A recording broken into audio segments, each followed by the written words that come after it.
Alright, we have ourselves a unicorn. He camped out for hours to get this bottle, and I'm not kidding. I've never seen someone camp out at a PA store. But here we are. And let's see how much it paid off. So, I should add, at the time of recording this video, it's $70 MSRP in Pennsylvania.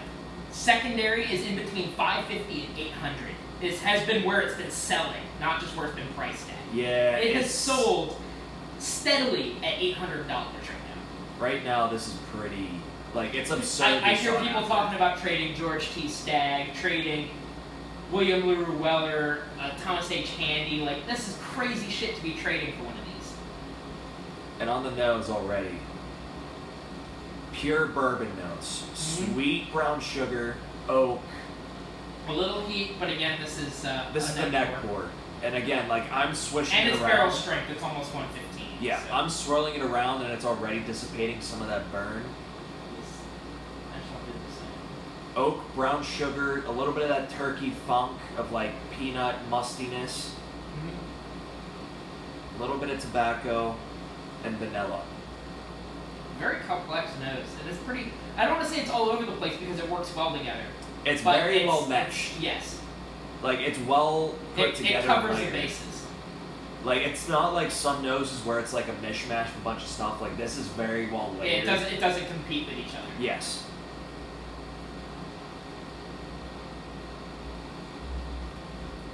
Oh.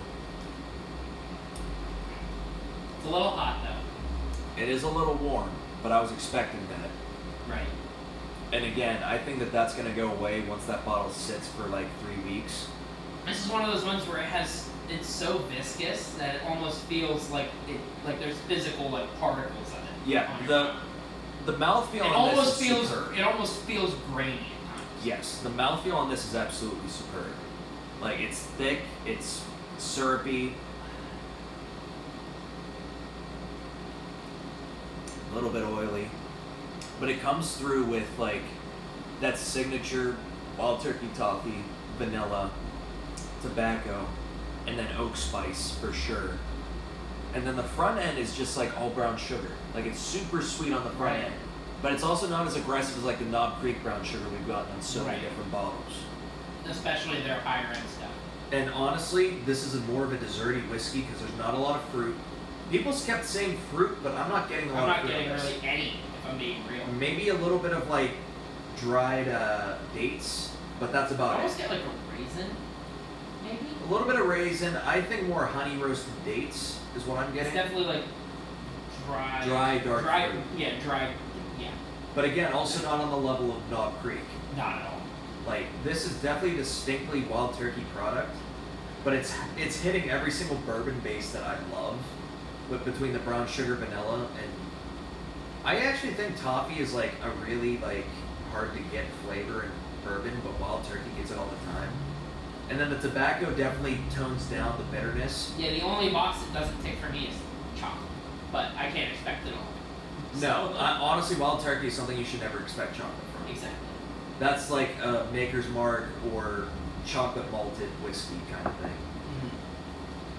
What do you think? I love it. Dare I make a reference as to what I think? What do you think? We're not worthy! We're not worthy! It's amazing. Yeah, I'm keeping both bottles of this, and I'm going to enjoy them thoroughly. I have Also, to sit on it. I have to take this to, I think I'm, like, at some point on Sunday, I have to go and visit Scott, because Scott was the person who gave me the inside information, and he didn't end up getting a bottle of it. Right. So I'm going to take a bottle to him and, like, have a couple pours with him as, like, a thank you. And I don't know how he's going to feel about it, because I know that he likes wild turkey, but, like, Old Forester is, like, his shtick. He likes Maker's Mark a lot. He likes Maker's Mark and he likes Old Forester. His taste more lines up with mine than yours, I think. I don't know. It's weird. But I like it. I mean, there's. I mean, I think that the only person whose taste I really line up with is Drew, because he and I are Jim Beam fanboys, and then he also likes Makers. And mine lines up with yours a lot. With the Makers, yes. It lines up a lot with the other stuff. It's just you like it more than I do. Yeah, for sure. Because I like sweet stuff, but I also love that peanut. And like, I think Ryan's taste is pretty damn close to mine. yeah, He likes Snickers in 1792 most of anything. He loves E.H. Taylor. You're the middle of the Venn diagram. Yeah. Huh? What's that? You're the middle of the Venn I diagram. honestly kind of am because I do like a bit of everything. Yeah. There's certain things that like I don't need to have, but I like. It's very rare that I find a whiskey unpleasant. For example, like my least favorite good whiskey we've had, I still think is really good. It just doesn't fit a flavor profile, and that's why it's not my favorite. As this has been sitting, I'm getting way more turkey funk and a little bit more peanut butter. You already finished yours. I also poured a smaller pour than you did. Okay. I poured maybe half of what you did. Oh, okay. So I might pour a tiny bit more just to Go see for what it. it does. Go for it.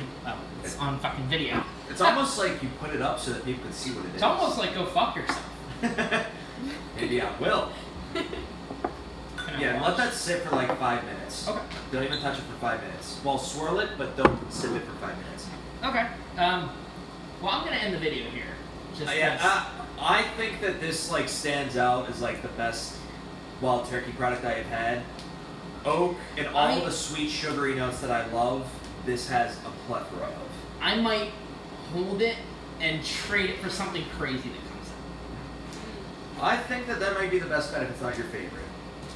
Like, for example, if I find this to be really good, I might try to trade for 2 of these. I think that you'd actually be able to do that. I could fetch 2 of these easily, I think. I think you could. Because someone who wants that badly will just go out and buy 2 of these. I mean, one of the trades for one of those was a Blue Run, which is like 150 MSRP, and then I think the secondary thing on it was an OA store pick. Which is like pretty fucking cool.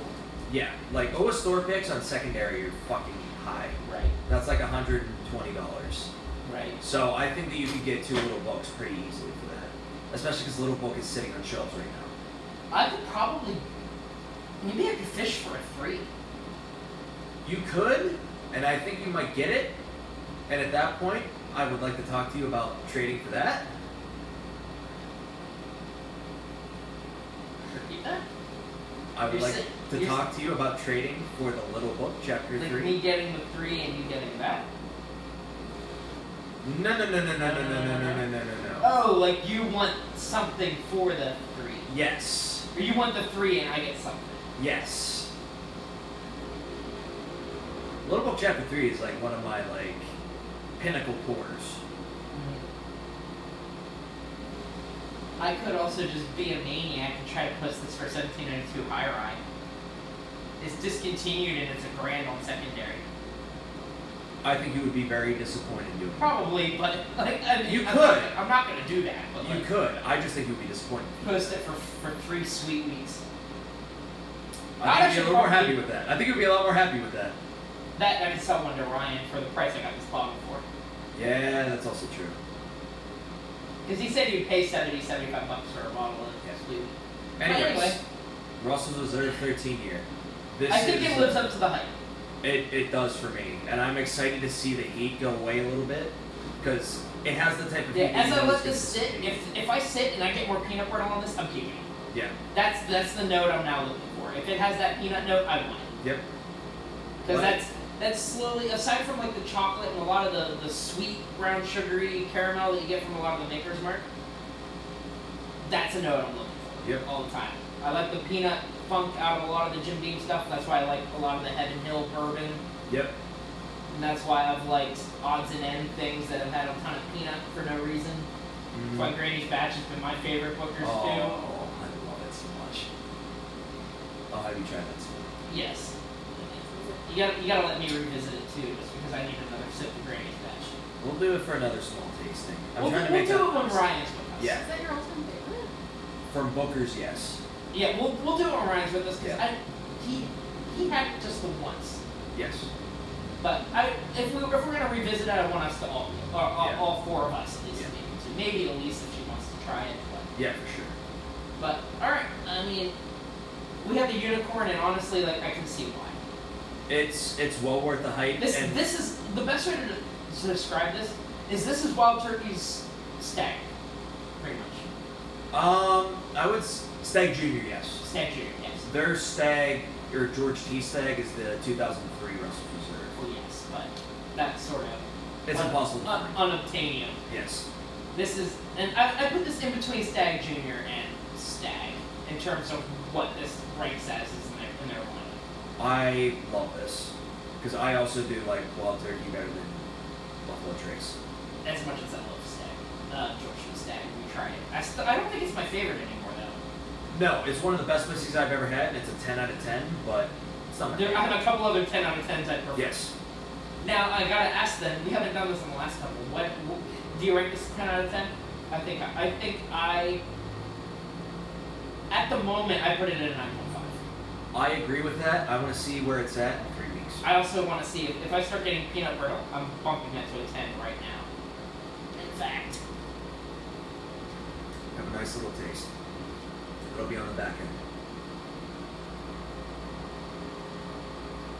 Yeah, I'm keeping this. I'm keeping it. I told you, let it sit for a second. I'm not trading this. Holy shit, I'm not trading this. I'm glad I kept recording long enough to get that. I'm not trading this. It's a little earthier than like Jim Beam's peanut brittle note, but like It tastes like you just pulled the peanut out of the ground. yeah, like this is it's. The more this opens up, the more excited I am for it to air out. I need to open mine just so it can air out. open it, take the pour out, see how it goes. I liked it when I first opened it. Like I didn't heat the neck pour at all. But I'm loving what this is turning into, Yep. just sitting out for a couple minutes. So, yes. And I know people will go off on like, oh, neck pour is not a real thing. Yes, the fuck it is. Yes, air reacting with it definitely changes things. It's not air reacting; it's vaporization. Yeah. Volatile chemicals boil or evaporating off. Yes. That's my opinion as the chemical engineer. Yeah, he's got the degree to kind of. Weird flex, but it counts. He's got a degree to back this shit up. So when he says neck pour is real because chemicals, it's real. Because chemicals. Yeah. Piece of paper to back it I like being that douchebag because my degree is finally applying to something I enjoy. Oof.